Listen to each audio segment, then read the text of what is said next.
If you're a fur seal pup living on the northern shores of the island of South Georgia, make sure you enjoy yourself, because cuteness doesn't last long.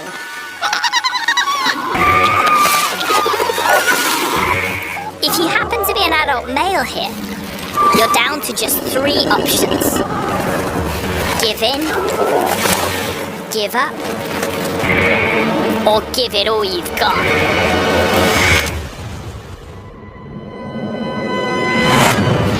How is it possible that life can come back from the dead?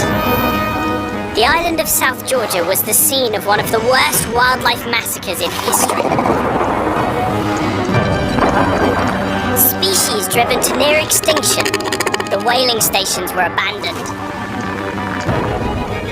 This is an awe-inspiring story of how, if given the chance, nature can bounce back on a scale you're not going to believe. My name's Bertie Gregory and I'm a National Geographic wildlife filmmaker. This is Resurrection Island.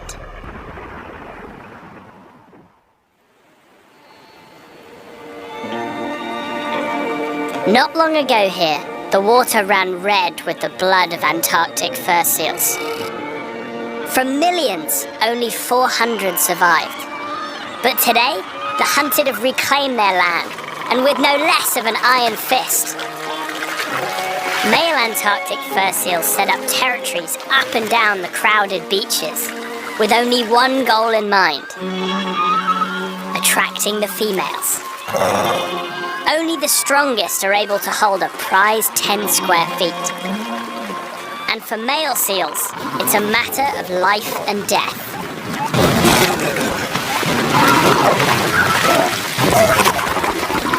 This beach is just absolute carnage. All the way along you can see the big dominant males who have their territory, each with a little group of females, their harem. And every now and again a younger, cocky male will come up out of the water and run the gauntlet and see what he can get away with.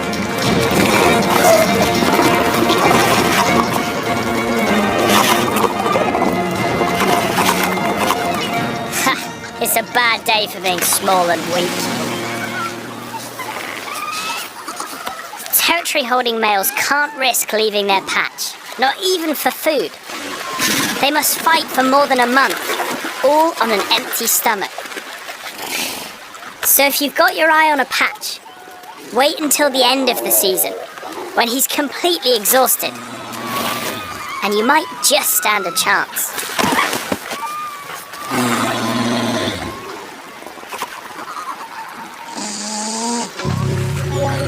In the meantime, away from all the testosterone, the females and young males are just having a great time.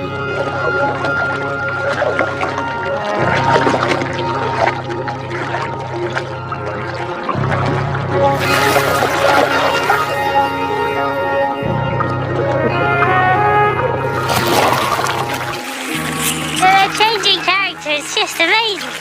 They go from being all aggressive and just wanting to charge you when you're on land, whereas now, when you're in the water, they're feeling friendly and curious. They're just running rings around me.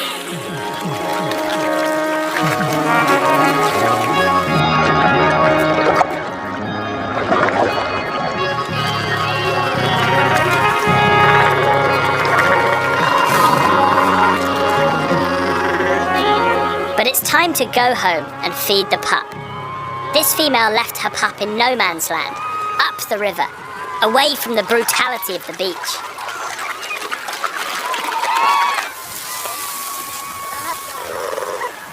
We're not getting down there. There's 2 really, really grumpy seals. Mum calls her pup. And immediately, the problem is everyone wants to see their mum. You see this female calling, and every time she calls, there's about 10 different pups that reply. But Mum knows her pup's unique voice.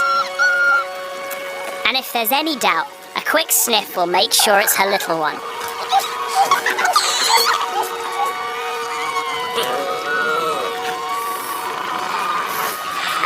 I cannot believe what has just happened. I looked over to the right, and out from the tussock, a little blonde fur seal pup has popped out. Ah, I never thought we'd get to see one. Only about 1 in 800 of these fur seal pups are white. Oh no, he's on the wrong side of the river. That's a bad place to wait, little fur seal pup. Run away!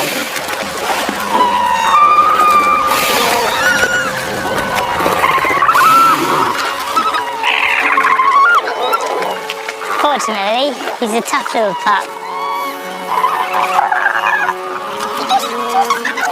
The mother's super fatty milk allows the pups to rapidly gain weight and strength. In the safety of the puddle, the pups engage in their own little battles. It's all fun and games now, but in 7 or 8 years' time, their life will depend on it. My battery's going to run out, which means something amazing's about to happen. Yeah, carnage.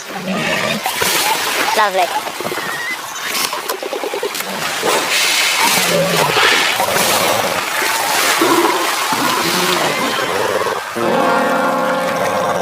Well, it looks like somebody grew some guts today. It's no wonder.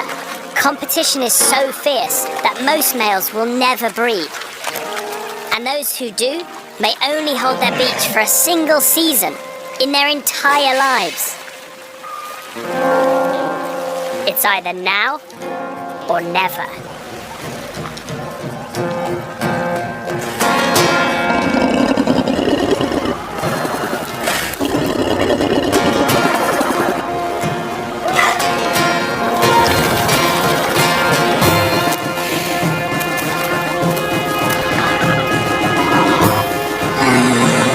Despite the incredibly high stakes, they try to avoid contact at all costs. They only resort to lethal violence when nothing else works. Kind of face the other way, being like, no, I'm not interested, but you can just see they keep looking over their shoulder. It's all a nerve-wracking bluffing game.